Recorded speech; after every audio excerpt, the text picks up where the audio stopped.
வித்தியாசமாக டெலிசியஸான பிரேக்ஃபாஸ்ட் செய்கிறதுக்கு 1/4 கிலோ உருளைக்கிழங்கு தோல் சீவிட்டு கட் பண்ணிக்கோங்க. தேவையானாலும் தண்ணி ஊற்றிக்கோங்க. தண்ணி சூடானதும் கிழங்கு சேர்த்துடலாம். கொஞ்சம் உப்பு சேர்த்து 10 நிமிஷம் வேக வச்சுக்கோங்க. கிழங்கு வெந்ததும் தண்ணி வடித்து ஆற வச்சுருங்க. 1/2 டேபிள் ஸ்பூன் எண்ணெய் ஊற்றிடலாம். ஒரு மீடியம் சைஸ் வெங்காயத்தை இதை மாதிரி சீவி சேர்த்து 2 நிமிஷம் வதக்கிக்கோங்க. ஒரு கேரட்டையும் சீவி சேர்த்து வதக்கிக்கோங்க. 1/4 டீஸ்பூனுக்கு குறைவாக கரம் மசாலா, கொஞ்சம் மிளகுத்தூள், 1/4 டீஸ்பூன் உப்பு சேர்த்து கலந்து விட்டு கேரட் வெங்காயம் வெந்ததும் அப்படியே ஆற வச்சுருங்க.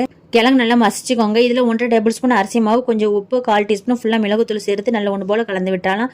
கையில் எண்ணெய் தடவிக்கோங்க. கொஞ்சம் அதிகம் மாவு எடுத்து இதை மாதிரி பண்ணிவிட்டு 1 ஸ்பூன் எடுத்து ஸ்டஃபிங் வச்சிடலாம். இதை மாதிரி ரெடி பண்ணிக்கோங்க. ஒரு முட்டையை உடச்சி ஊற்றி கொஞ்சமாக உப்பு, கொஞ்சம் மிளகுத்தூள் சேர்த்து கலந்து விட்டுறலாம். ரெடி பண்ணினதை முட்டையால் ப்ரெஷ் பண்ணிக்கோங்க. 3 டேபிள் ஸ்பூன் எண்ணெய் ஊற்றிக்கோங்க. எண்ணெய் மிதமான சூடு வந்ததும் சேர்த்துக்கோங்க. அடிப்பக்கம் வெந்ததும் திருப்பி மிதமான சூட்டில் 2 பக்கமும் வேக வச்சு இதை மாதிரி சைட்லேயும் வேக வச்சு எடுத்துக்கோங்க. இதுக்கு கொத்தமல்லி சட்னி, டொமேட்டோ சாஸ் செம்ம டேஸ்ட்டாக இருக்கும். நீங்களும் செஞ்சு பாருங்கள். நன்றி.